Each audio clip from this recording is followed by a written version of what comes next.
just who should be in charge or should be considered a mental health professional. Other bills that will be considered in a committee of the whole: the Conservation of Wildlife and Management Amendment Bill, Senate Bill number 30 of the year 2020, sponsored by the Honorable Senator Jones Mwaruma; the Parliamentary Powers and Privileges Amendment Bill, Senate Bill number 30, sponsored by Senator Dr. Agnes Zani. A live broadcast brought to you by the Parliamentary Broadcasting Unit in conjunction with the Kenya Broadcasting Corporation, a sitting that will be presided over by none other than the Speaker of the Senate, Honorable Kenneth Lusaka. My name is Vereso Mwanga. On behalf of the entire crew, I welcome you to follow the proceedings. Good afternoon. Let us pray. Almighty God, we beseech you to behold with your abundant favor and blessings as your servants whom you have been pleased to call to leadership positions in this republic. We seek guidance to treat and consider all matters that shall come under our deliberation in so just and faithful a manner as to advance the peace, prosperity and welfare of our country and of those whose interests you have committed to our church. Amen.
Order number 1, administration of oath. Order number 2, communication from the chair. Order number 3, messages. Order number 4, petitions.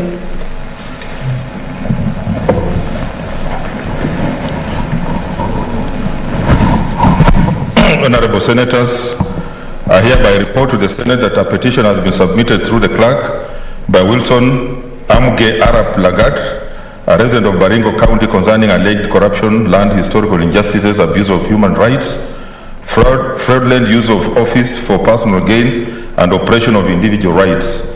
As you are aware, Article 119.1 of the Constitution states that every person has a right to petition Parliament to consider any matter within its authority, including enacting, amending, or repealing any legislation. Honorable Senators, the salient issues raised in the petition are: 1, that plot number Baringo/Perkera 101/178 was declared unfit for use via a letter dated 12th December 1968. Further, a letter dated 16th December 1968 stated that in case there was a buyer willing to buy the plot, they would be required to first clear the outstanding loan. That via a letter dated 8th May 1969, the settlement officer wrote a preliminary report for absentee and the name of Mr. Kapteberewa Kaibos was included for plot number Baringo/Perkera 101/178 as an absentee tenant, following which the Director of Settlement via letter dated 5th March 1979 transferred the said plot to Mr. Wilson Amuge Arap Lagat, who had paid the outstanding loan for the plot. That in 1986, the sons of Mr.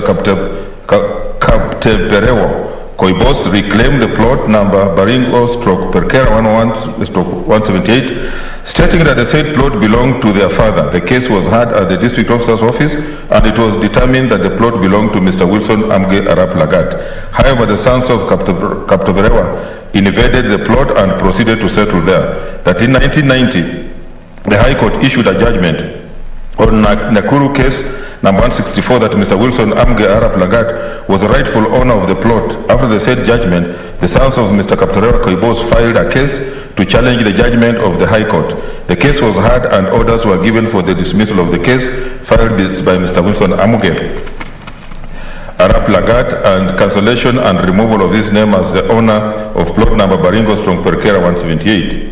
That Mr. Wilson Amge Arap Lagat filed an appeal against the aforementioned judgment, following which the case was heard and the court upheld that Kaptebero Koibos was the owner of the plot. Not satisfied with the outcome, Mr. Wilson Amge Arap Lagat filed a case against the settlement fund trustee. The case was heard and determined that the settlement trustee was to compensate Mr. Wilson Amge Arap Lagat with another piece of land or repay him the money equivalent to the piece of land, plot number Baringo/Perkera 101/178. That the Director of Land Adjudications and Settlement of Nairobi stated that the judicial process had failed to resolve the dispute between plot number Baringo/Perkera 101/178, and therefore the dispute be resolved by the Settlement Fund Trustee. An official search dated 19th March 2013 confirmed that the plot number Baringo/Perkera 101/178 was under the Settlement Fund Trustee. That on 30th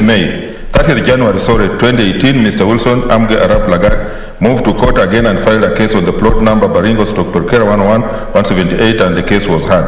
The court determined that there was no merit in the application and the case was dismissed. And finally, that there appears to be a big problem in the court concerning the case of plot number Baringo/Perkera 101/178, that the petitioner has made the best efforts to have this matter addressed by the relevant authorities, all of which have failed to give a satisfactory response. That the petitioner therefore prays that the Senate investigates this matter with a view to ensuring that the dispute on plot number Baringo/Perkera 101/178 is resolved amicably and the justice prevails for Wilson Amge Arap Lagat. Honorable Senators, pursuant to Standing Order number 231, I shall now allow comments, observations, or clarification in relation to the petition for not more than 30 minutes. What's your point of order?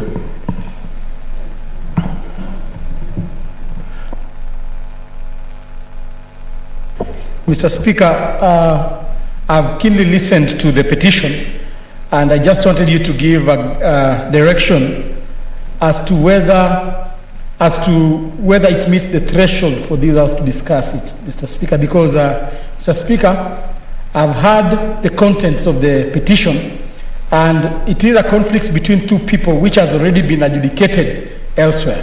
So is this the right forum for us to adjudicate and officiate the matter? I would want us to look at the content of the petition so that we know moving forward if this is the right platform for us to adjudicate it. Thank you.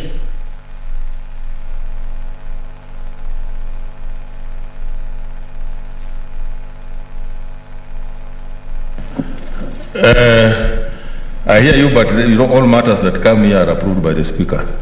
So the fact that it's here, it means it met the threshold, and that's why I approved it, because I also go through these petitions on all matters that come to my office. And since I don't see any interest, Honorable Senators, pursuant to Standing Order number 2321, the petition should be committed to the relevant standing committee for its consideration. In this case, I direct that the petition be committed to the Standing Committee on Justice, Legal Affairs and Human Rights. In terms of Standing Order number 232, the committee is required in not more than 60 calendar days from the time of reading the prayer to respond to the petitioner by way of a report addressed to the petitioner and laid on the table of the Senate. I thank you. Next order. Order number 5, papers.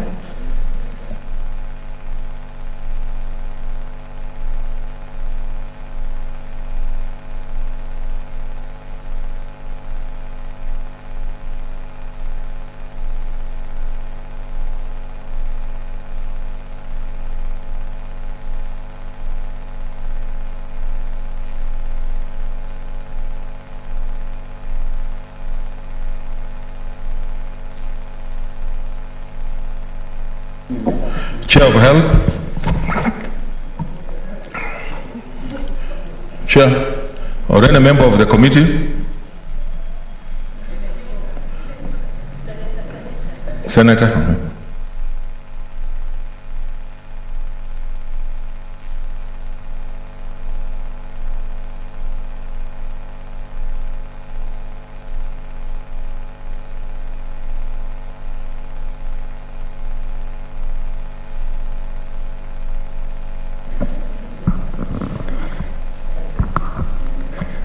Mr. Speaker, sir, I beg to lay the following papers on the table of the Senate today, 8th July 2021.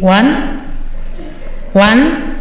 Report on the stalemate between the government of Kenya and the United States Agency for International Development, USAID, on HIV and AIDS commodities.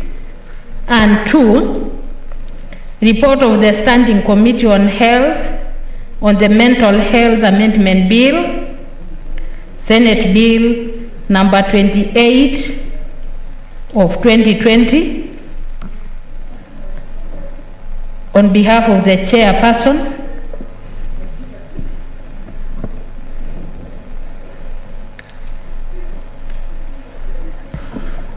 the next order.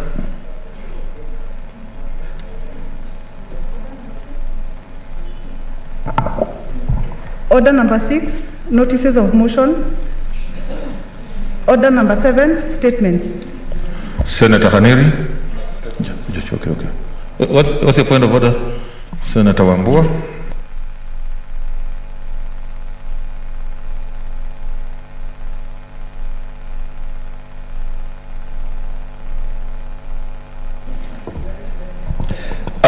Thank you, Mr. Speaker.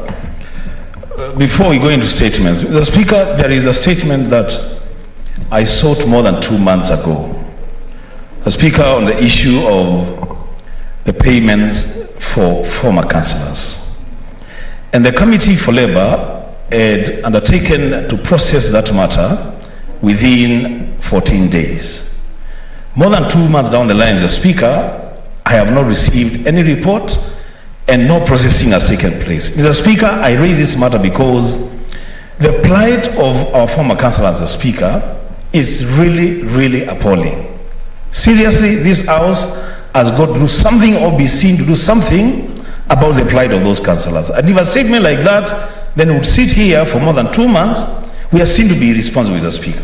Mr. Speaker, I want direction from you on how do we proceed on that matter. I thank you, Mr. Speaker.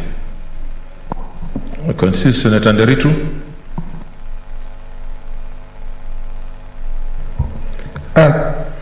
Asante Bwana Spika kunipa fursa. Kwa sababu nakumbuka Bwana Spika kuhusu madiwani, tulikuwa tumeliangazia lile jambo na kukaandikwa ripoti. Na ripoti yenyewe ikasema vizuri ya kwamba madiwani wanapaswa kulipwa na waziri anayehusika kukakuwa na makubaliano katika nyumba hili ya kwamba wanapaswa kulipwa. Bwana Spika, nakumbuka tena vile Senator wa Kitui Wambua alivyouliza, kamati ya Labour ikasema ya kwamba watalichangamkia lile jambo, lakini baada ya wao kulivalia lile swala njuga, hakuna jambo lolote linaonekana kutendeka. Bwana Spika, sijui kana kwamba madiwani hawafai kuwa wakilipwa zile hela zao, ama ni kwa nini jambo hilo linachukuliwa kiholela, Bwana Spika? There is Senator Wetangula, then Maruma.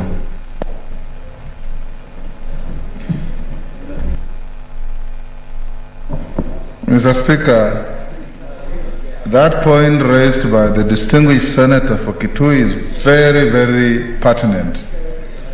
Mr. Speaker, we did, prior to the statement, debate the matter of the plight of former councillors in the last Senate, and we unanimously passed a resolution that a mechanism be undertaken and be found to look after former councillors. Thereafter, budgets have come and gone. We never see any item on this issue. Then when the statement by Senator Wambua came, Mr. Speaker, we thought now the committee responsible for labor would take up the matter. You directed 14 days, and we have not seen any progress. This is a budget cycle that is in place for 2021-2022. If anything was to be done, Mr. Speaker, this is the time.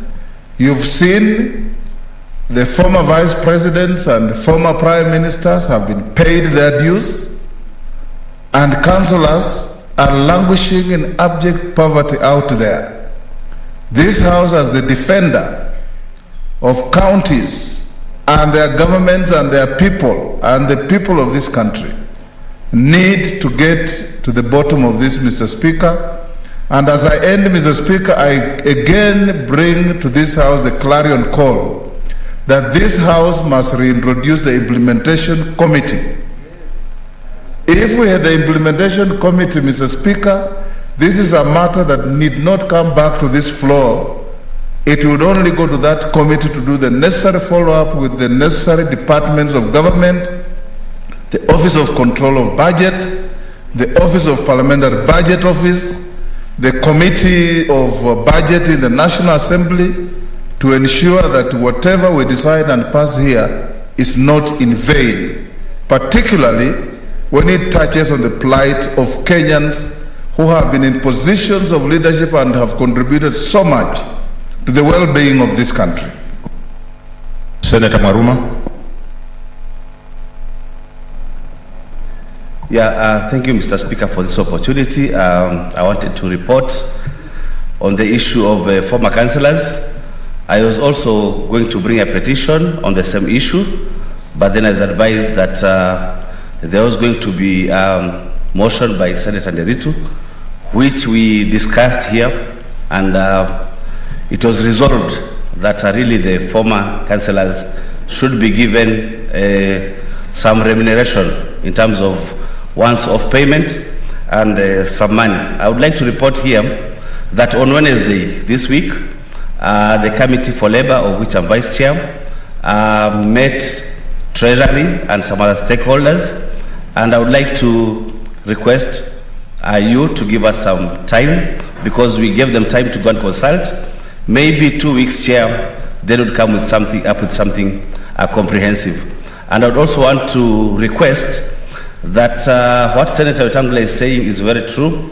We require implementation committee, because like yesterday, my chair for lands, Senator Mwangi Githiomi, produced 12 reports. But the implementation part is really wanting the people to follow up. While we are following up on other reports, we need also a committee to follow up with the ministries and line agencies to ensure that what is recommended in the reports is implemented. So I also agree with Senator Wetangula that we need an implementation committee. Thank you, Chair. Senator Malala. Okay.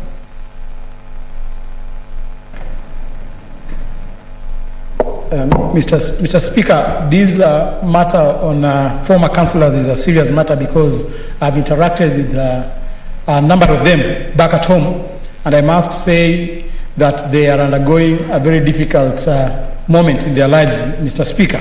And therefore it is very important for this House, Mr. Speaker, and through your leadership, to give direction. But the big question here, Mr. Speaker, is that we need to have two understanding as pertains the resolutions of this House. One, how binding is a motion passed in this House?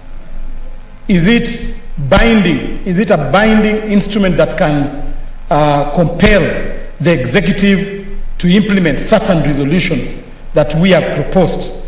Because many a times we bring here motions, we bring here statements, but upon passage of the same, Mr. Speaker, they do not become action, because most of the executive members feel that they are not a binding instrument to compel them to implement the contents of the motions and the statements.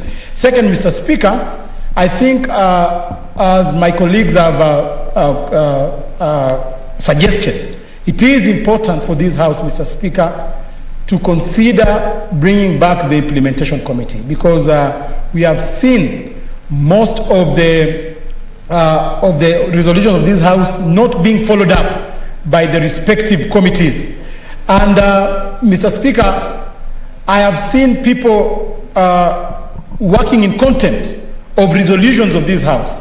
A case in example is recently, Mr. Speaker, when the Committee on Agriculture resolved and gave directions on the advertisement of bidders for Mumias Sugar Company, Mr. Speaker.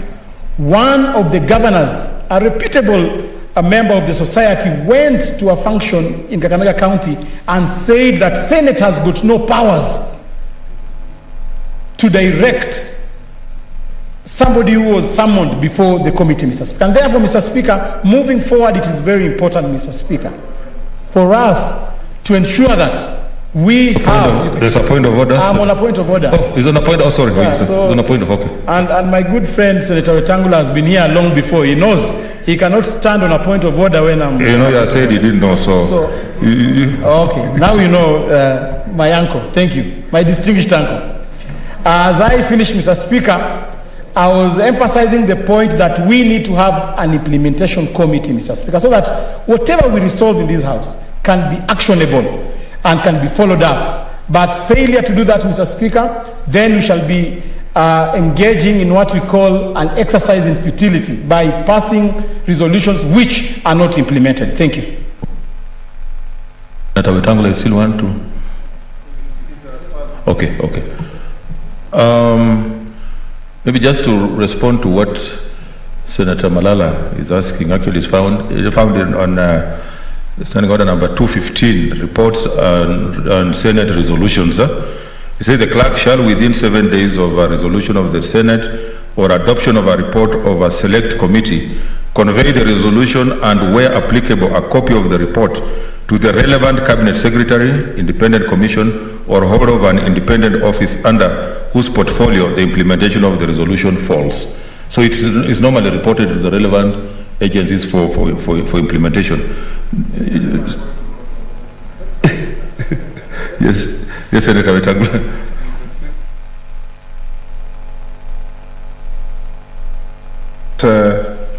The distinguished senator for Kakamega saying what he was saying when he knows that even the impeachment motions that come to this House, they come as motions, and we impeach governors and they go home. So the effect of a motion and the resolution of this House can neither be impugned or indicted by anybody. In fact, the distinguished senator for Isiolo can tell you, Mr. Speaker, that when we were carrying out the mess investigations, one of the pillars that the Minister of Health purported to stand on for starting mess was a resolution of this House on a motion brought by the former senator for Migori, Senator Machage. That's what they say they acted on. What we lack, Mr. Speaker, is a follow-up mechanism by way of implementation to follow up departments, because a resolution of this House has a force of law like any other law that we can think of. Okay, what's your point of information? Then, okay.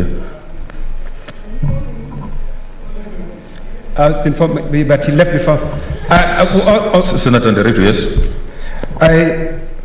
Mr. Speaker, thank you. I brought in a motion in this House for the councillors, and the resolution that was made in this House is that the councillor is supposed to be paid 30,000 per month. That's our solution, 30,000 per month, and honorarium of 1.5 million. So I don't know what the Committee of Labour is again doing investigation and bringing in other report, Mr. Speaker. And there is nothing. There was a motion which I brought, and all what I'm just supporting what Senator Wetangula is saying. We need implementation, because we can keep on doing recommendation after recommendation, and if there's no implementation, then we'll be doing. Okay, order. I think we need to make progress. Okay, Senator Zani. Thank you, Mr. Speaker, and I think we feel what Senator Malala is talking about, because when we work as legislators, we hope that something will come out of it, yet we don't have a mechanism to make that happen. On today's order paper, we have the Parliamentary Powers and Privileges Amendment Bill that tries to penalize a public officer. So first, identification of a public officer where that issue should go to, and then a penalty for that public officer not following through. At least so that at the end of the day, whatever we do means something. Because we can stay here for so long and make so many resolutions. We've had the debate of the implementation committee on and off, but we have to find a mechanism that finally will work so that we can see the fruits of our labor in this house. Thank you, Mr. Speaker. I want to, no. Let's make progress.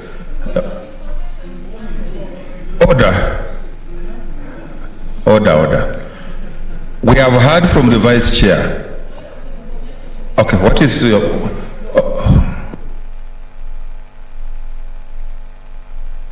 Thank you, Mr. Speaker. I just wanted to bring to your attention and to the attention of the House that I undertook myself to collect signatures from members here to request you to help us form the Committee of Implementation.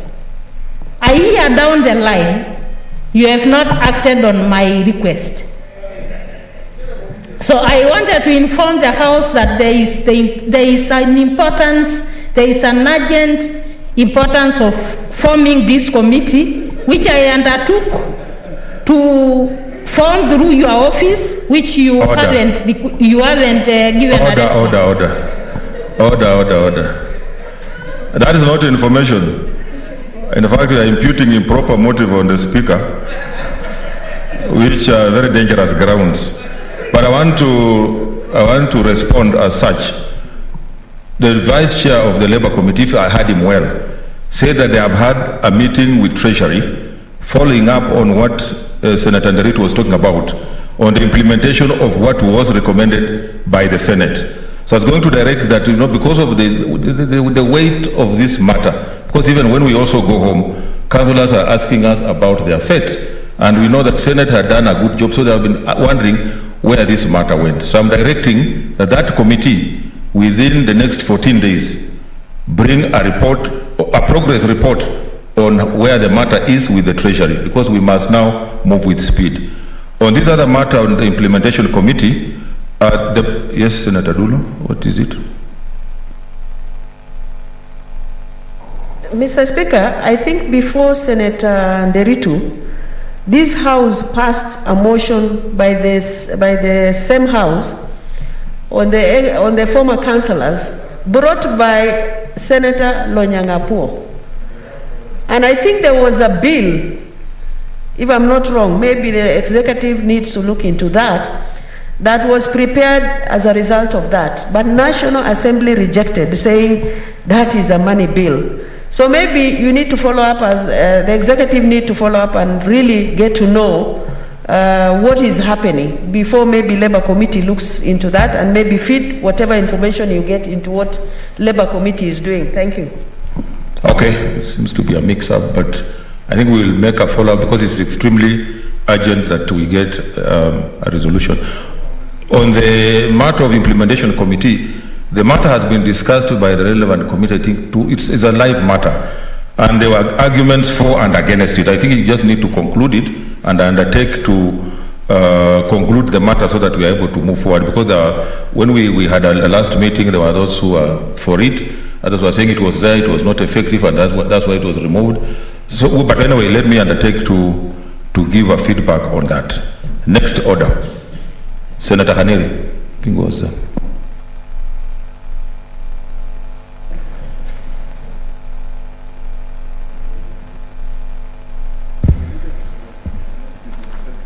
Mr. Speaker, I thank you for giving me the floor. I rise pursuant to the provisions of our Standing Order number 47, paragraph 1, to make a statement on an issue of general topical concern regarding the boosting of exports of raw bananas and broccoli to South Korea. Mr. Speaker, Kenya is known for its agriculture and agricultural products all over the world, from exporting tea to coffee to avocados and many other products. In 2018, Mr. Speaker, during the South Korea's Prime Minister Lee Nang-yeon's visit to Kenya, he realized this great potential in Kenya and expressed South Korea's interest to trade. Prime Minister Lee Yeon pledged to support the key regions that produce broccoli and raw bananas in Kenya, especially due to the rapidly increasing demand of these items in his country, South Korea. Mr. Speaker, in his pledge, the Prime Minister stated that South Korea's Animal and Plant Quarantine Agency, APQA, would exempt raw bananas and broccoli from Kenya from undergoing the very stringent pest risk tests and measures. The pest risk analysis, PRA, strictly tests fruits, vegetables, and plants for the presence of pests. These tests usually lead to goods worth millions being destroyed, returned to the exporter, or banned from the country in totality if they do not meet required standards. However, South Korea has waived these tests for Kenya and only require that the products be accompanied by a phytosanitary plant health certificate issued by the Kenya Plant Health Inspectorate Service, KEFIS.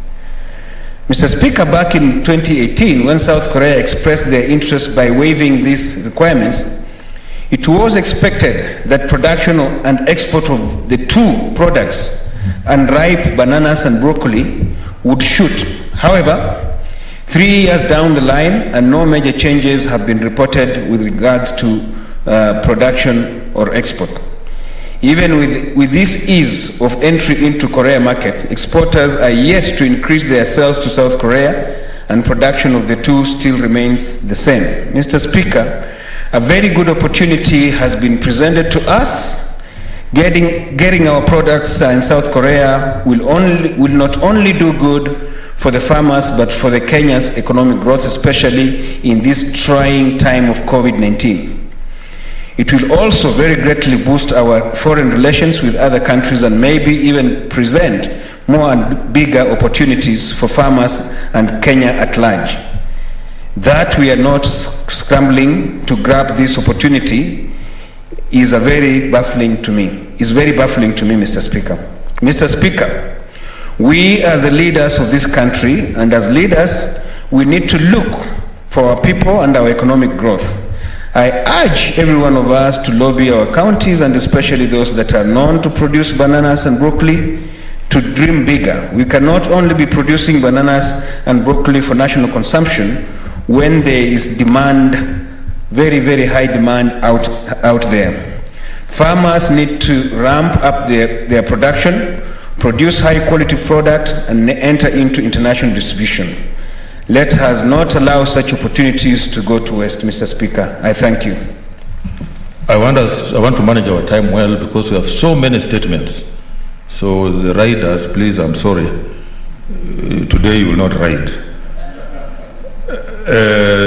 Next, Senator Kasanga. Senator Anywar Oloitiptip. Oh. I'm here, Mr. Speaker. Sorry. Mr. Speaker, sir, I rise pursuant to Standing Order number 47-1 to make a statement on an issue of general topical concern, namely the activities of the Forum of Parliaments for Member States of the International Conference of the Great Lakes Region for 2020. Mr. Speaker, sir, Kenya is a member of the Forum of Parliaments of Member States of International Conference of the Great Lakes Region, FPICGLR. This forum brings together the national parliaments of 12 ICGLR member states with a view to incorporating a parliamentary dimension in addressing the root causes of conflict as well as constraints to development in the Great Lakes region. The member states of the FPICGLR are Angola, Burundi, Kenya, Uganda, Central African Republic, Republic of Congo and Democratic Republic of Congo, Rwanda, Sudan, Southern Sudan, Tanzania, and Zambia. Mr. Speaker, sir, The forum works through committees that comprise of the Executive Committee, the Committee of Economic Development, Natural Resources and Regional Integration, the Committee on Women, Children, Vulnerable Persons, the Committee on Peace and Security, the Committee on Democracy and Good Governance, and the Committee on Humanitarian and Social Issues. During the 2020 session, the forum, like many other parliamentary organizations, was greatly affected by the effects of the prevailing COVID-19 global pandemic. However, the forum was able to move above and beyond the challenges of the pandemic by utilizing technology to implement its programs and activities.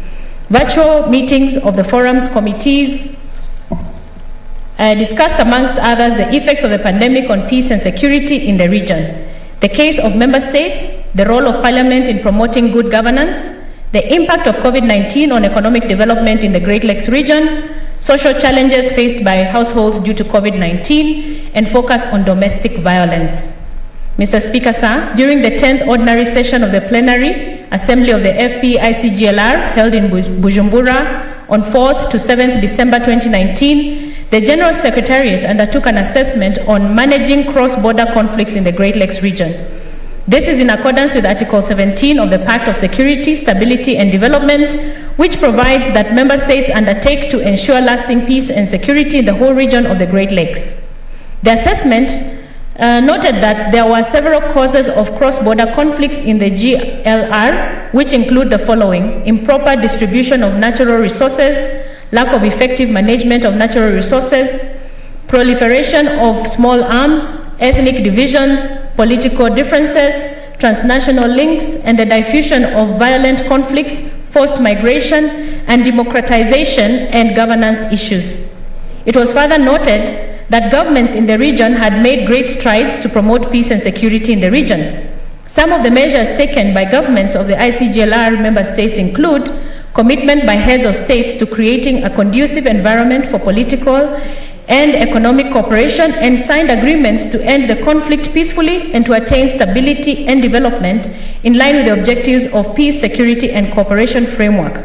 Commitment by governments, regional and international actors to work together to reduce the spread of arms, as well as improve resource management to curb the cross-border conflicts, improvement of bilateral relations, enhancement of security cooperation, and encouragement of citizens to voice their concerns over the cross-border conflicts and insecurity. Parliaments of ICGLR member states are therefore urged to engage in legislative interventions, representative function, and effective oversight to foster stability and development if lasting peace is to be achieved in the Great Lakes region. Mr. Speaker, secondly, the other assessment done was the role of Parliament in promoting good governance in the Great Lakes region in line with the FP-ICGLR mission to facilitate effective engagement of parliaments in the implementation of the Pact plans through its Committee on Democracy and Good Governance. Good governance is about participation, equity and inclusiveness, rule of law, separation of powers, free, independent and responsible media, government legitimacy, accountability, transparency, and limiting the distorting effect of money in politics. The assessment noted that member states faced several challenges in trying to practice good governance, such as political parties are dominated by the elite, some of whom care less about the local citizens. Weak interinstitutional cooperation, lack of civic competence among citizens, and lack of resources to implement strategic and action plans. National parliaments, as one of the key institutions in a democratic system of governance, are urged to play the critical role of promoting good governance. They can ensure that governments and member states of the ICGLR are constituted by people, of the people, and for the people, actively engage in the development and implementation of laws, policies, and practices that promote good governance, respond to the growing public desire for greater involvement, information, accountability, and better service delivery to the people of the Great Lakes region, engage better with citizens of the region in decision-making process, ensure that they have programs that connect them with the citizens at the grassroots level, and promote and strengthen oversight role of the executive. Mr. Speaker, in conclusion, The 11th ordinary session of the plenary assembly of the forum took place virtually on 7th May 2021. At this event, the Right Honorable Speaker of the Senate, Senator Kenneth Lusaka EGH MP, was nominated to be the president of the FPICGLR and will hold this position for a period of 1 year as per the forum's accord. I take this opportunity to congratulate our Speaker and by extension the Senate for election of this position. I thank you. Thank you so much. I don't know that the senators were following. You have not acknowledged that I'm the president of... Okay, next statement, Senator Anwar Loitiptip, deferred. Senator Moranga Irungu Kangata, deferred. Senator Irungu Kangata absent. Senator Dr. Abdullahi Ali.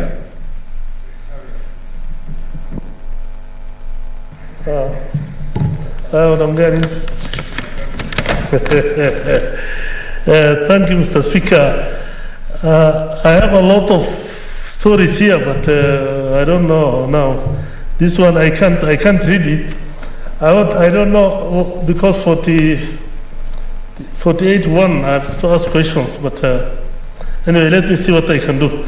Mr. Speaker, sir, I rise pursuant to Standing Order 48.1 to seek a statement from the Standing Committee on National Security, Defense and Foreign Relations regarding flight suspension between Kenya and Somalia. At present, it has been opened, but these things has caused a lot of harm. In the statement, the committee should provide the justification, if any, for the suspension by the Kenya government of flights to and from Somalia, to explain if the government has put in place measures to mitigate the losses Kenya aviation industry is incurring on a daily basis as a result of the suspension. Mr. Speaker, this thing has happened several times. It has happened in 2020. It has happened recently also for 3-4 months. And the aviation industry, Kenyans, the people who are gaining now, there are nearly 4 million Somalis who travel to and from Somalia, from all over the world. And Kenya, Nairobi used to be the hub. They go from here, then the airlines from here used to transport them. But now, Ugandan Airlines, Rwanda Airlines, Ethiopian Airlines, Turkish Airlines, Qatar Airlines are benefiting, while the local businesses here have literally died, which are mainly private. Mr. Speaker, we have close to, in 2017, the airline industry in Kenya directly supported over 18,000 jobs, 130,000 jobs in supply chains, 58,000 jobs in employee spending, and 410 jobs in tourism. Currently, the industry directly supports over 35,000 jobs. But when there's a knee-jerk reaction every time and the airspace is closed, and people are told to close the airspace within 2 hours, then a lot of people have gone out of jobs. People are really suffering. So I'll ask the committee to try and look into these things, and so that if at all there's an issue which arises, then the government should give the industry at least some time so that they are able to look into their problem. Thank you, Mr. Speaker. Okay, Senator Mohammed Faki, Mombasa. And I see you have several questions. Allow me, Mr. Speaker, to read all of them at once. Thank you, Mr. Speaker, sir. Mr. Speaker, sir, I rise pursuant to Standing Order number 48.1 to seek a statement from the Standing Committee on Roads Transportation on the suspension of ferry services to pedestrians. In the statement, the committee should explain the reason or reasons for the suspension of ferry services to pedestrians in Mombasa County from 4 a.m. to 8 a.m. in the morning and from 4 p.m. to 8 p.m. in the evening daily. Number 2, state whether the public participation was conducted before the decision to suspend the service was made. And thirdly, explain what the government is doing about the resultant congestion at the ferry for the whole day, regardless of the peak hours, and in view of the current outbreak of COVID-19 pandemic. Mr. Speaker, sir, Nimesimama kuambatana na kanuni ya 48(1) ya kanuni za kudumu za bunge la seneti ya Kenya kuomba kauli kutoka kwa kamati ya habari, mawasiliano na teknolojia kuhusu kucheleweshwa kwa ulipaji wa mishahara ya wafanyikazi wa shirika la posta nchini. Katika kauli hiyo, Mheshimiwa Spika, kamati inapaswa kwanza kuelezea sababu za shirika hilo kuchelewa mara kwa mara kulipa mishahara ya wafanyikazi wake.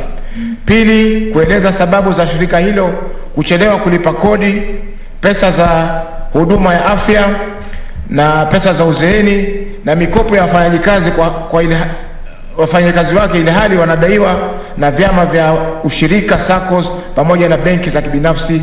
Na tatu, kueleza hali ya kifedha ya shirika hilo ikifikiriwa kwamba wafanyikazi wake huenda wakakosa ajira iwapo shirika litafilisika. Asante Mheshimiwa Spika. The last one, Mr. Speaker. Okay. Mr. Speaker, I rise pursuant to Standing Order 48(1) to seek a statement from the Standing Committee on Trade, Tourism, Industrialization on the current status of the Mama Ngina waterfront in Mombasa County. In the statement, Mr. Speaker, sir, the committee should, 1, state who is currently managing the Mama Ngina waterfront. 2, state the reason why the facility has not been handed over to the Mombasa County government and yet tourism is a devolved function. And 3, state why there has been frequent closures of the facility, even to the extent of denying residents access to the waterfront and the Mama Ngina Drive, which is a public road. Yet there has been no gazette notice stopping people from accessing the said road. Thank you, Mr. Speaker, sir. This next statement is by Senator Moses Wetangula.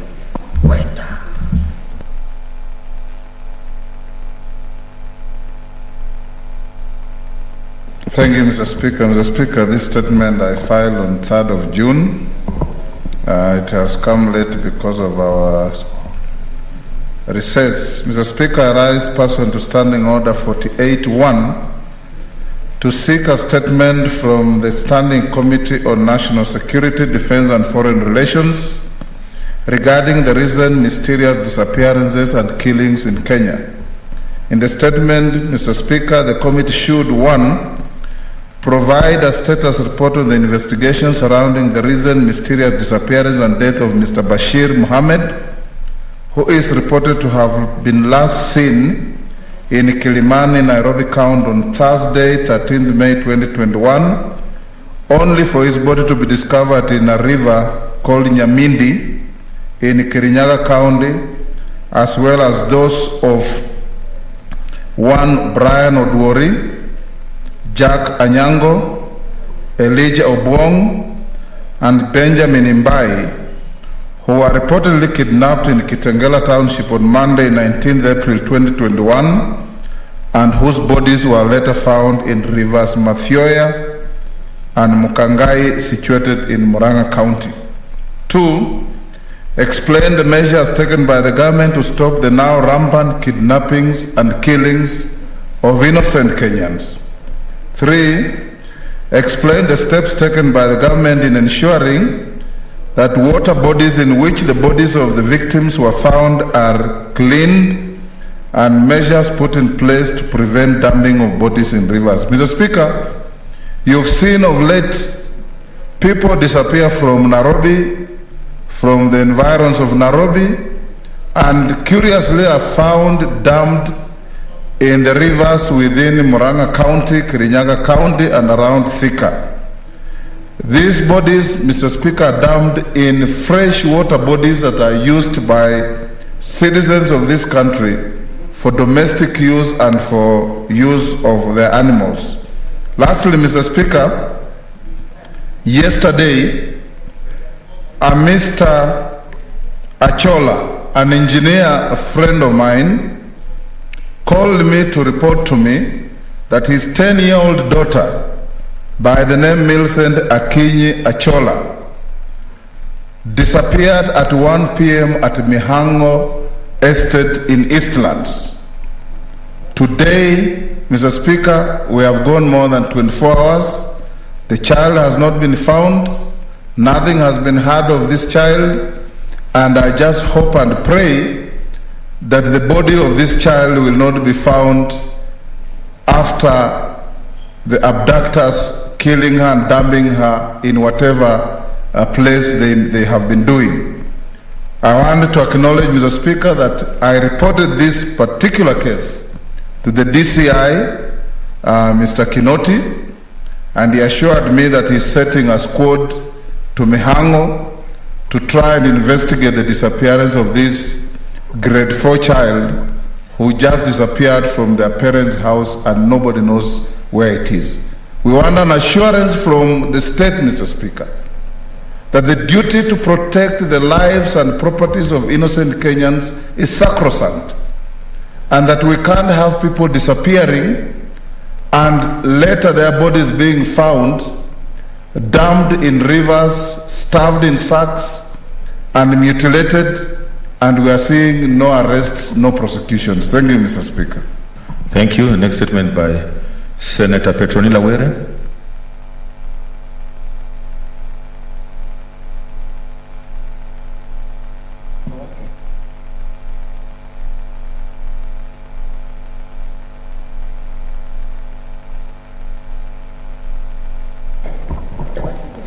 Thank you, Mr. Speaker, sir. I rise pursuant to Standing Order 48.1 to request for a statement from the Standing Committee on Health regarding the alleged change of ownership status of the General Cargo Funeral Home in Kiambu County. In the statement, the committee should, 1, establish the current ownership status of the General Cargo Funeral Home, which has been under the administration of the Kiambu County government. Outline the procedures which were followed in the change of ownership, if any, and the circumstances surrounding this change. Thirdly, the committee should determine the current status of the registration of the parcel of land on which the facility occupies.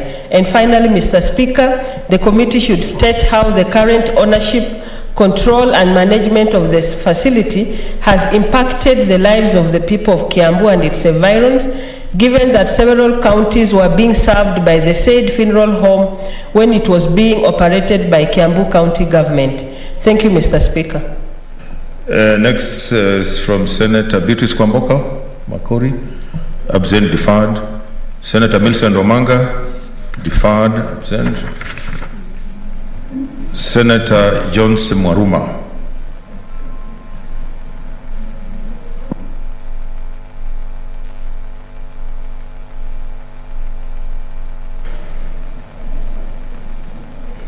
Thank you, Mr. Speaker, for this opportunity to request for statement on delay of construction and relocation of Voi Girls Secondary School. Mr. Speaker, I rise pursuant to Standing Order 48.1 to seek a statement from the Standing Committee on Education regarding the delay in construction of Voi Girls Secondary School in Voi, Taita Taveta County, which is in the process of being relocated to a new site due to construction of SGR by Kenya Railway Corporation.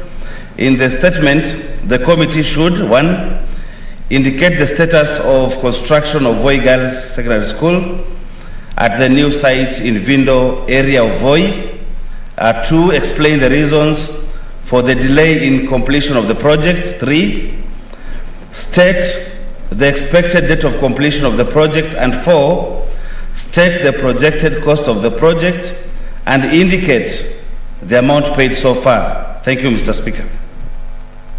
Okay, we now go to statements under Standing Order number 51.1. Chairperson, Agriculture Committee, or any member with a report. Okay, Standing Order number 51.1b, Chairperson, Standing Committee on Health.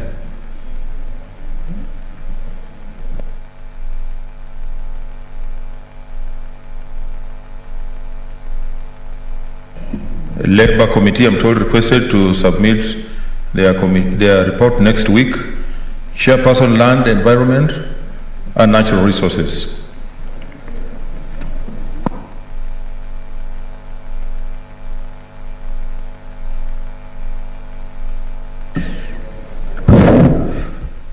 Thank you, Mr. Speaker. Mr. Speaker, I rise pursuant to Standing Order 51 1B to make a statement on the activities of the Senate Standing Committee on Lands, Environment and Natural Resources for the period commencing 10th February to 7th July 2021. Mr. Speaker, sir, during the period under review, our committee held a total of 45 sittings, considered 2 bills, 15 petitions, and 3 statements.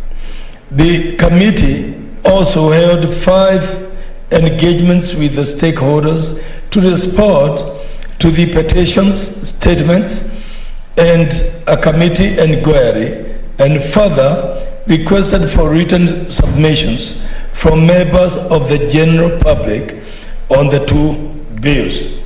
Mr. Speaker, sir, in respect to bills, the following were considered: the Wildlife Conservation and Management Amendment Bill, Senate Bills number 30 of 2020, and the Natural Resources Benefit Sharing Bill, Senate Bill number 25 of 2020. On the aforesaid bills, views were collected from the public by the committee, and the report on the Wildlife Conservation and Management Amendment Bill, Senate Bill number 30 of 2020, has already been tabled in the Senate.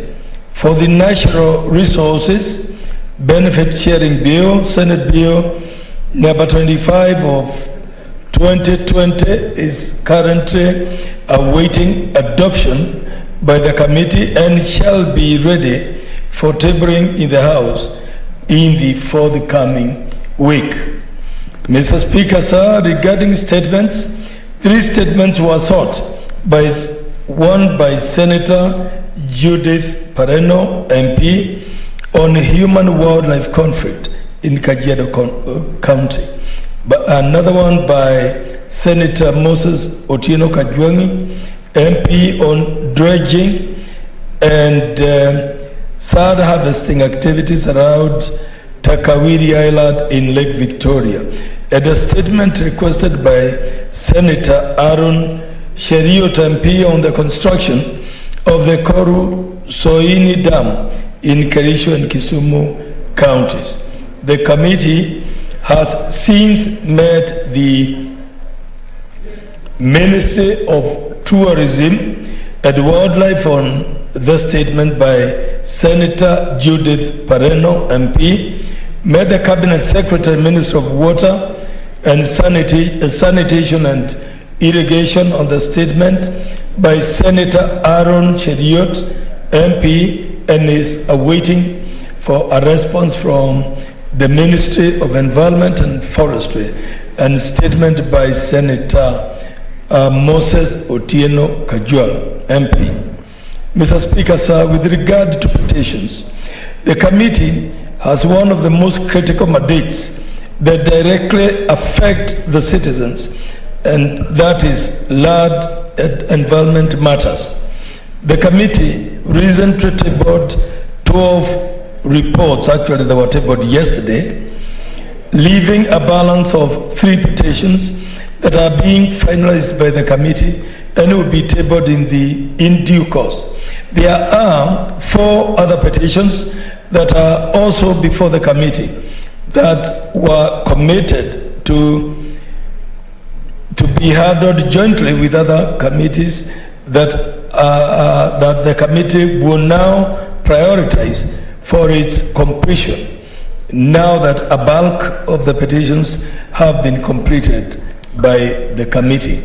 Mr. Speaker, sir, in respect of county visits in the period under review, the committee scheduled county visits were slightly hampered by the COVID-19 pandemic, but eventually, in May and June 2021, the committee was able to conduct a site visit in Taita Taveta County on the 26th and 27th March 2021. The residents of Mkamenyi village in Voi, sub-county of Taita Taveta County, on the alleged encroachment of land belonging to Mkamenyi residents by Voi Point Limited in Taita Taveta County. Residents of Musabweni village in Voi sub-county of Taita Taveta County on the alleged impeding evictions of Musabweni residents by a private company. Residents of Mwakitao in Mwatate sub-county, Taita Taveta County on the petition on Mwakitao ownership dispute between Mwakitao residents and Isanga Iwishi Group Ranch and the representatives of Mashugwani's quarters on the petitions on the alleged delayed adjudication and the settlement of squatters on Mashugwani land in Taita Taveta County after expiry of the lease.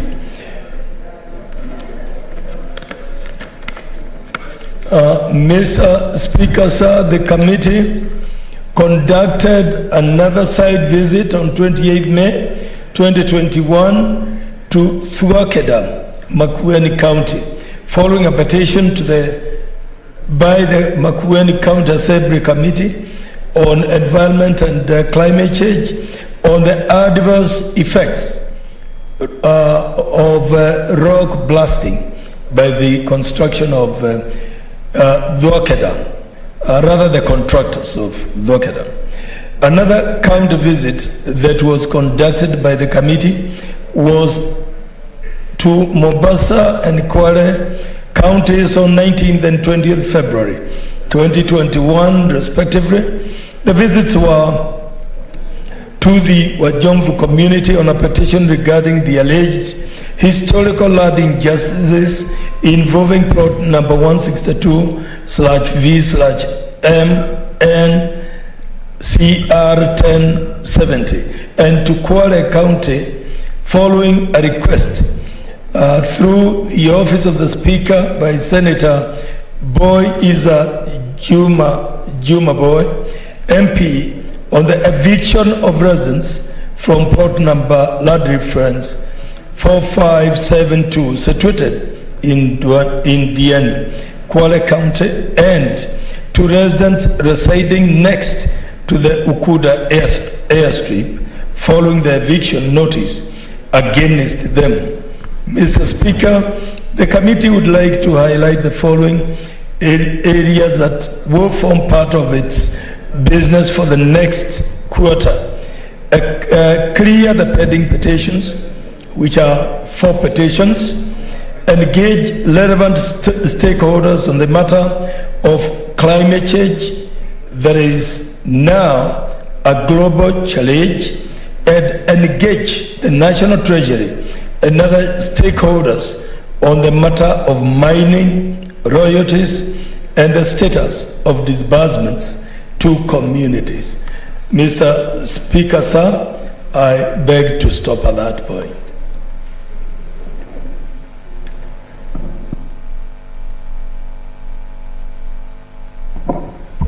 Senator Zani Agnes.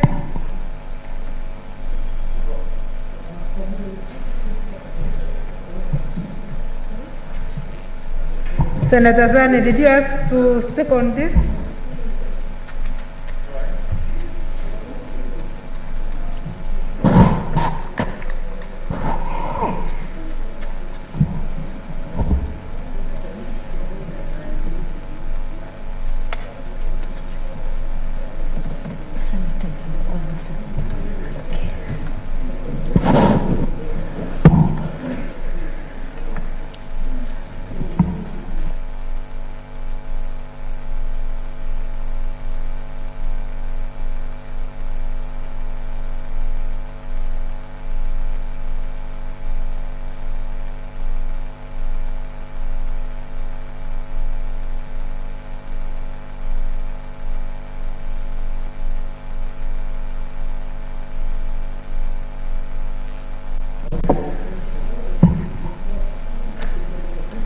Okay, Senators, I note that there was no riding today.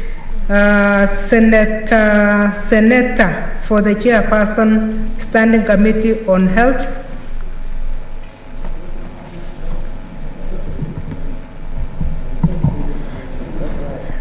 Thank you, Madam Speaker.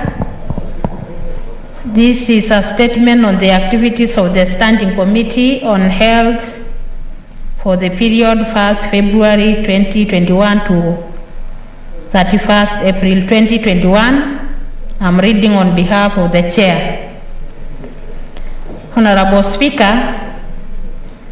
I rise pursuant to Standing Order 51(1)B of the Standing Committee of the Senate Standing Orders to make a statement relating to the activities of the Standing Committee on Health for the period under review. Honorable Speaker, on bills, the committee considered 2 bills during the time of review as indicated below. One,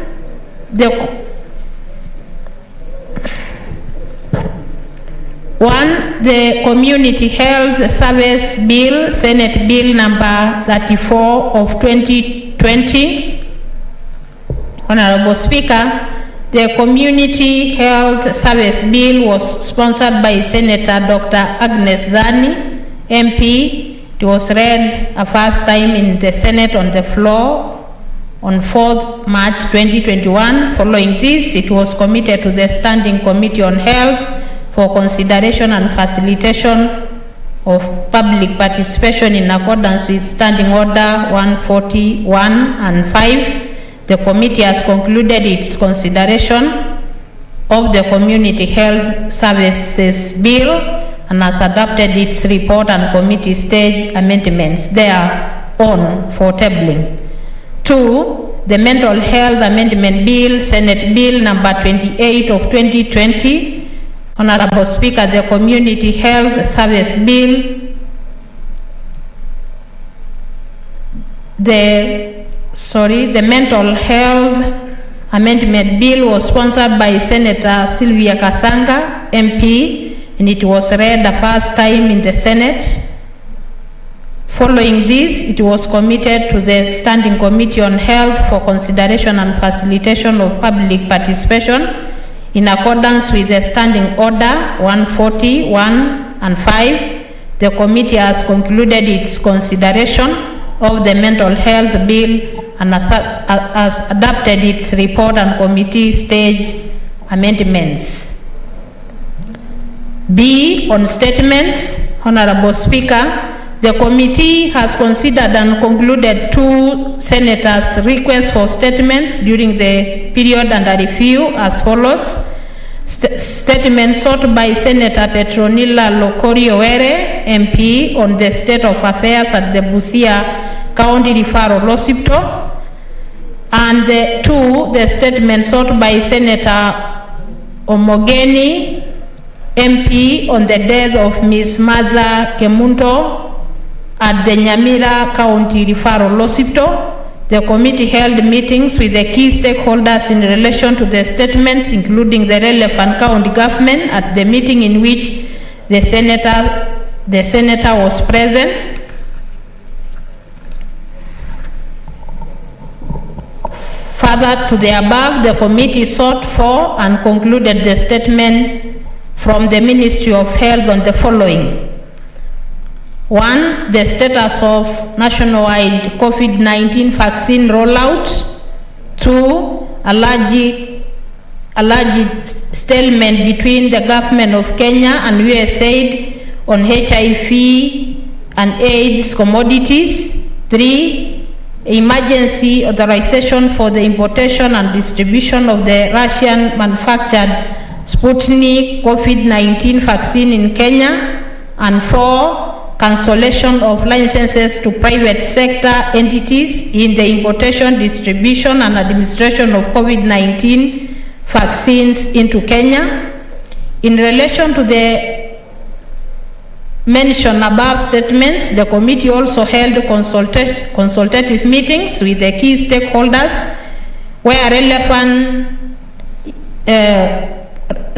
stakeholders, the Ministry of National Treasury and Planning, Council of Governors, pharmacy and poison boards, health workers and representative groups, union and professional associations, and private sectors representatives were also included. In addition, the committee is due to commence its consideration of pending requests for statements from senators as follows. Statement by Senator Beatrice Kwamboka, MP, on the status of funds allocated to county government as donation by the international community to aid in the fight against the COVID-19 pandemic. B, statement by Senator Millicent Omanga, MP, on the availability of ICU facilities countrywide to handle patients with severe COVID-19 symptoms and other critical illnesses. Statement by Senator Falhada Imana on underreported cases of medical negligence and malpractices. Statement by Senator Samson Cheragay, MP, on non-remittance of statutory deductions from the staff of the county government of Nandi County to the National Hospital Insurance Fund, NHIF, by the county government of Nandi County. Petitions. The committee has prioritized the following petitions for consideration during the 5th session. A petition on the allergic double taxation of pharmacies in Kenya by Mr. Collins A. Omolo. A petition by Ms. Marion Juma and others on challenges faced by patients suffering from multiple and neurogenic optical NMO. A petition by Mr. Stephen Obudo on proposed amendments and additional provisions to the Cancer Prevention and Control Amendment Bill 2019. D, a special audit report on the utilization of COVID-19 funds by the counties. Honorable Speaker, in relation to the special audit report by the Office of the Auditor General on the utilization of COVID-19 funds by the county government, the committee met with the following county government during the period in question: Murang'a, Kisumu, Busia, Kisumu, Kajiado, Kitui, Vihiga, Kisii, Wajir, Isiolo, and Kiambu. To note, at the time of reading this, the committee has since received submissions from all 47 county government as well as the Nairobi Metropolitan Services. Further, the committee has considered and is preparing a report for 19 county government for tabling, of which it was tabled. Further, the committee is scheduled to undertake a retreat within the month of July 2021 to consider and write the remaining reports. Other queries? Honorable Speaker, the committee also concluded its investigation on allergic irregularities at KEMSA and has tabled its report. Further, the committee has initiated and partially considered investigation into the following: 1. Allergic procurement irregularities by NHIF in the provision of comprehensive group life last expenses, enhanced work injury benefits, and group personal accident insurance cover for 101,483 civil servants and NYS employees at a contract sum of 6,331,036,782. 2. Performance of counties in the health function. With regards to the performance of counties in the health function, the committee has held consultative meetings held with key stakeholders, including the Office of the Auditor General, and civil society groups led by the International Budget Partnership in relation to the same. Via letter dated 15th June 2020, a request was sent to the Auditor General Office for a performance audit of the health functions in the 10 specified counties within 3 months as follows: Trans Nzoia, Wajir, Nyamira, Narok, Baringo, Busia, Kisumu, Taita Taveta, Makueni and Murang'a. Key areas of interest to the committee with regards to the performance audits include procurement of health products and technologies, development projects in the health sector in the selected counties, and utilization of conditional grants from the national government, particularly conditional grants for level 5 hospitals and user fee. County visits. Honorable Speaker, the committee has not undertaken county visits during the period under review. Conclusion: I wish to thank your office and that of the Clerk of the Senate for the support accorded to the committee in the undertaking its work. I also wish to thank the members of the committee for their commitment. Thank you. Thank you, Senator. Honorable Senators, we go back to the Chairperson, Standing Committee on Labor and Social Welfare, to make a statement relating to the activities of the committee. Senator Sakaja. Thank you. Thank you very much, Madam Speaker, for your indulgence. I know earlier the committee had requested to do this next week because of the ongoing work. But I think based on the question asked earlier, it makes sense just to give an update of that and all the other issues. So, Madam Speaker, I rise pursuant to Standing Order 51, 1B, to make a statement on the activities of the Standing Committee on Labor and Social Welfare for the period commencing 1st of January 2021 to 30th of June 2021. Madam Speaker, during this period, the committee held a total of 34 sittings, actually 36 now, considered 2 bills and 4 statements. The committee also held 5 different engagement meetings with various stakeholders and held public hearing forums on 2 bills. We have considered, additionally, a legislative proposal by Honorable Cherargei on the Employment Amendment Bill 2021, which we have approved, and we have submitted our recommendations and comments to the Honorable Speaker. In respect of bills, we've considered the Persons with Disability Amendment Bill 2020 and the County Hall of Fame Bill, number 9 of 2021. We've also held stakeholder engagements and public hearings on all the mentioned bills. The committee has concluded on the bills and will be tabling the reports on these bills.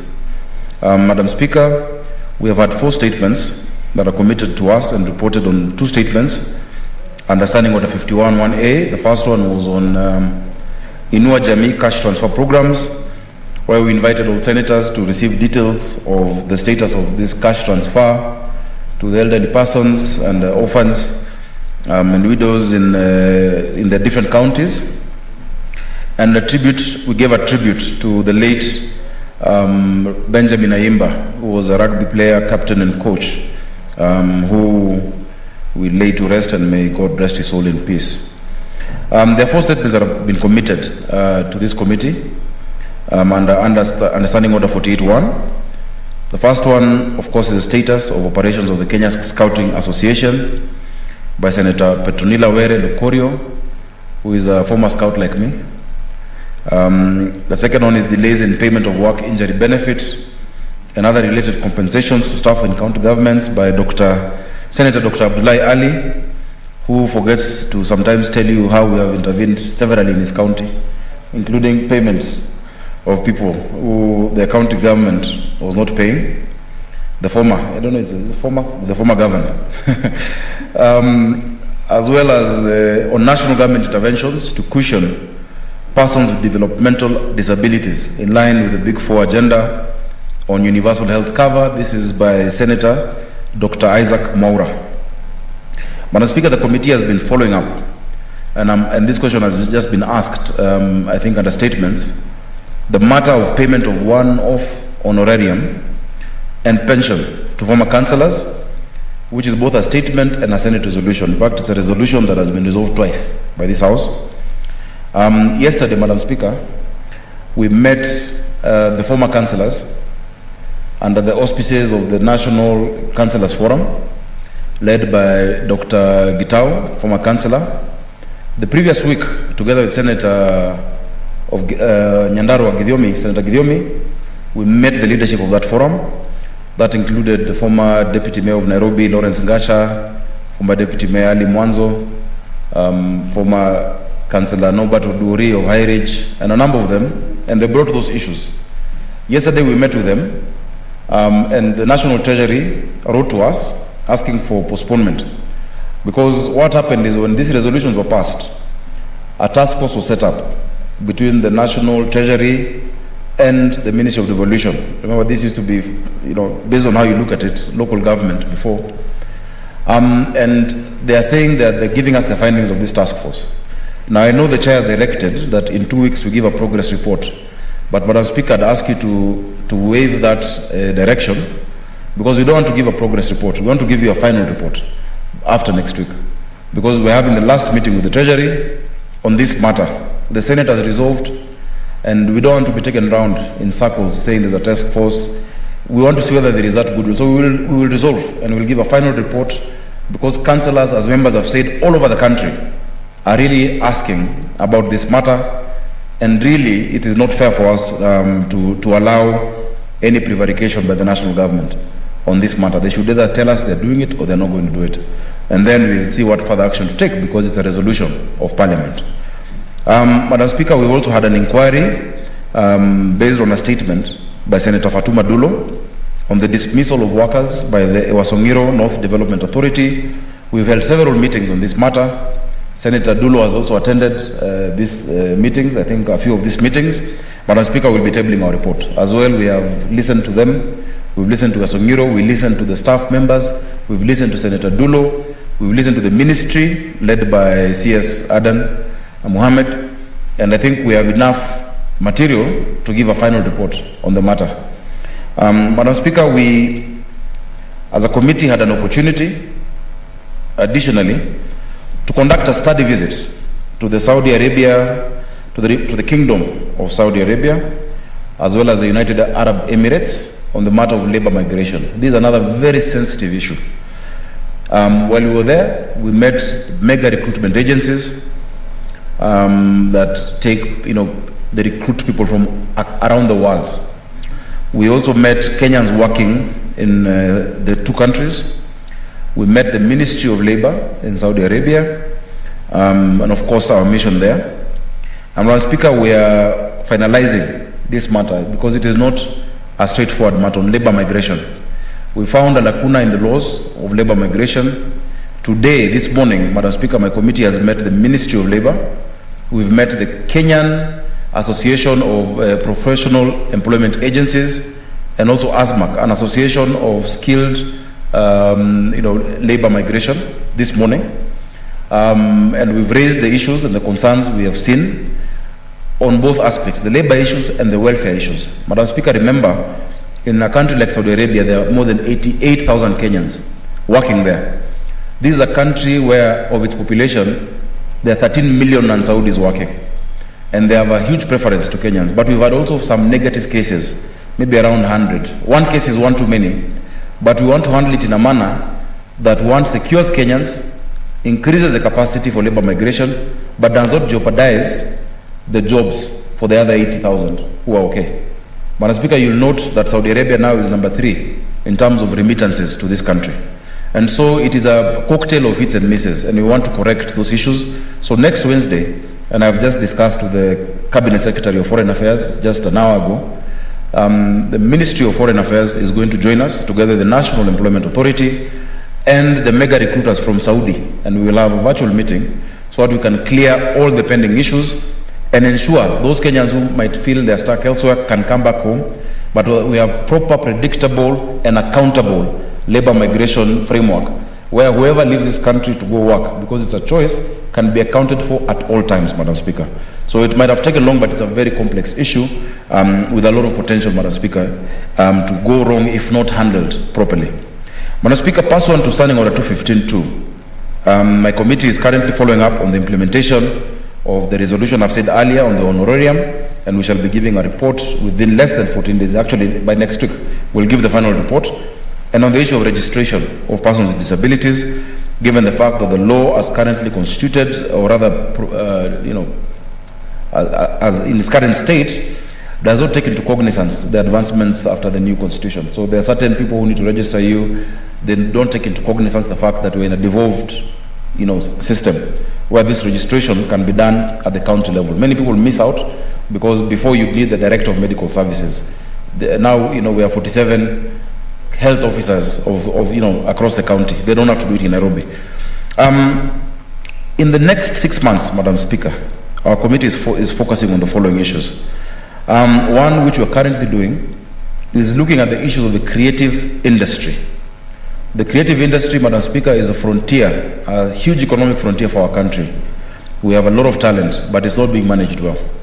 Madam Speaker, if you look at a country like Nigeria, the second biggest employer is Nollywood and the creative sector. Yet in Kenya, our artists are languishing, especially now during COVID. Yesterday, Madam Speaker, the day before yesterday, we met the creative sector group, which comprises of musicians, filmmakers, artists, sculptors, playwrights, the entire scope of the creative sector. We also had the Ministry of Sports, Culture and Heritage, together with the entire leadership. We had the Kenya Film Commission, we had the Kenya Film Classification Board, and the Kenya Copyright Board. It was a very long meeting from 9:30 to 2 p.m. And that meeting we were able to raise all the issues around the sector and then categorize them into with timelines of what to deal with first. And next Tuesday, we are then now meeting the Attorney General, KECOBO, which is the Kenya Copyright Board, the Communication Authority of Kenya, and the Media Owners Association. But as Speaker, senators will be, I don't know, they're shocked or they expect this, but they'll be interested to learn that our broadcasting houses right now owe musicians and content producers 500 million shillings in unpaid royalties. And Madam Speaker, these broadcasting houses are not paying for content by Kenyans, yet they're showing us Alejandro and Mexican soaps and Nigerian music, which they're paying for. And they're getting advertising revenue. Madam Speaker, we want to unlock this to make sure that we rectify this situation and make sure our artists are able to get their dues. We want to look at the issue of collective, the CMOs, the organizations that collect on behalf of the artists, including MCSK, PRSK, and CAMP. Madam Speaker, there was a forensic audit that the President asked for during the funeral of De Matthew, the late musician from Gatanga. And in the course of our meeting yesterday, we were able to speak to the DCI, who has shared his final report, and heads are going to roll because, Madam Speaker, those who have been eating and pilfering money meant for our young people, musicians and artists, cannot go scot-free. So this is ongoing, and the final meeting will be next week. We shall also give a report to make sure that these activities and even the levies and charges being charged by different county governments that are curtailing the creative sector can stop. Madam Speaker, we're also inquiring and looking at the sports sector, which is doing well in many respects. Madam Speaker, I am just from flagging, or rather I joined the President in State House when we were flagging off the Olympics team just this afternoon.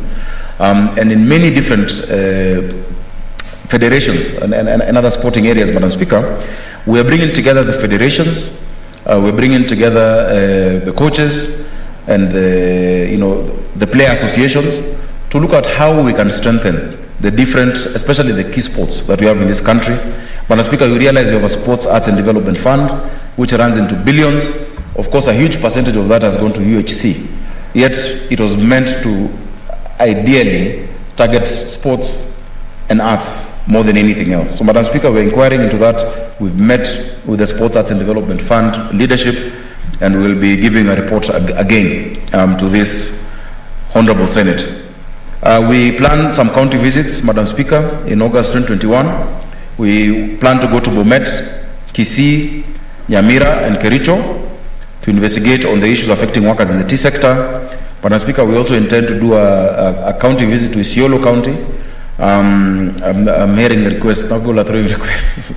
Senator Ledama, on our way to Bomet, Kisii, Nyamira, we can pass by Narok. But also, not just pass by, I know there are a lot of labor issues in our counties. And when we go to these places, what we do, we bring together the labor committees in the county, we listen to the issues of workers around that area, we're able to look at sporting facilities, because my committee has a very wide mandate, Madam Speaker, as you might notice. The committee will be conducting public participation on the Heritage and Museums Bill, Senate Bill number 22 of 2021. That is in the next few days. This committee, Madam Speaker, has prioritized, because we are getting into the last phase, really. We have less than 400 days to the next election. So we want to make sure we've addressed all aspects in our mandate. We have prioritized the welfare of children during this period. Madam Speaker, you remember the matter we've been dealing with on Nakuru, and we promised that we shall follow up implementation of the recommendations with respect to street children, even as counties awarded a charter, which the Senate passed. This weekend I was in Nakuru, and the people of Nakuru are very grateful to the Senate for passing the resolution. But that means also that they need to strengthen systems. As you're aware, Madam Speaker, as I'm saying, children are the backbone of society, and their health and well-being reflects the wealth and the state of the nation. There have been various concerns raised recently, Madam Speaker, on kidnappings of children and mistreatment of children in various institutions. We plan to hold meetings with relevant stakeholders, including those based in the counties, to look into these matters. And Madam Speaker, my county is very heavily affected by this issue. And those who are most vulnerable, Madam Speaker, are the orphans and those in institutions, rehabilitation centers and children homes. Matters of child trafficking, Madam Speaker, and school feeding programs in our learning institutions. Madam Speaker, I will be inviting senators to receive a presentation on some of the school feeding initiatives that are happening. We've sponsored a national school feeding program bill, Madam Speaker, that we're partnering with the National Assembly. But for those who would be interested, I would love to show them what already is going on in Nairobi County. We've set up a few kitchens together with my MPs. I've done one in Dagoretti South, one in Umoja, which is being set up. Another one that takes care of around 15 or so facilities is coming up in Nangata. And that changes everything. When children have nothing in their stomach, nothing will go to their brain. We need to make sure that then the national government also provides the funding required to support organizations like Food for Education that are really going a long way to make sure that our children get feeding and food in school. Madam Speaker, we are aware, and I'm grateful that the Chair of Education is also a member of my committee. We've discussed this together, and they have extensively dealt with this school feeding program issue. We're working together, especially the ECD centers. But we realize that the nutritional value of the programs and cascading up to secondary school level is also extremely important. In as much as primary and secondary are not devolved, it's not something that we can be able to ignore. Madam Speaker, I wish to conclude, and I thank my committee members who have been very, very active, led by the Vice Chair, Senator Mwaruma, Senator Milgo, Senator Madzayo, Senator Kwamboka, Senator Githiomi, Senator... there are former senators who are members of my committee who are also friends. I can see them. Senator Petronila Were, Senator Omanga likes talking to our committee as well. But my committee is very hardworking. Madam Speaker, I always have a quorum of 9 members. They all attend the committee. And many times, in fact, yesterday when Senator Githiomi was being given accolades, I forgot to say that despite the huge task he has in Lands Committee, many times he comes on board and he chairs Labour Committee when I'm not available, and he does an amazing job. I think he should get the title of Super Chair, Madam Speaker. With those many, and also I want to thank my staff, led by Monate Shaban. I have a new clerk assistant called Kibet. My entire team, including my sergeant at arms, have been very, very supportive, and that is why we're able to achieve what we've been able to achieve. Thank you very much, Madam Speaker. Thank you, Senator.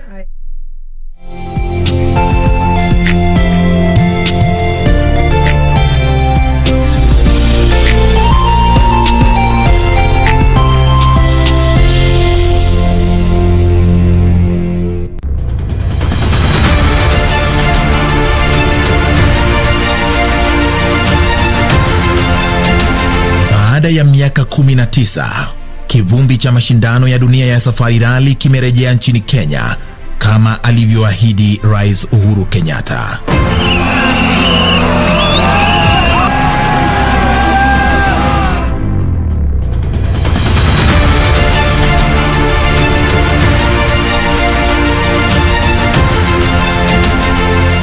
Wiki hii kwenye Project 254 tunajivunia si kama vijana na wale wenye wanatambua kudrive, at least serikali imetutambua. Hizi mbio za Safari Rally naziona ziko sawa kwa kuwa zime boost kazi yetu kulingana na mapato yetu ya kila siku. Hiyo vumbi ndio pesa.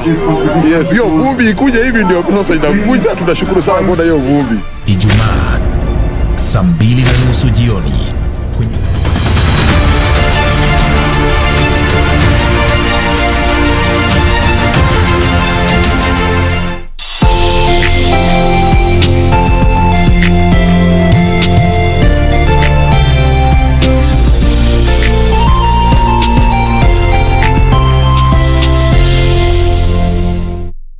enumeration of pending bills by private members at various stages in this house, and you did stratify them along those committee levels, making it very easy for their sponsors to track them and be able to ultimately fast track them in this same house.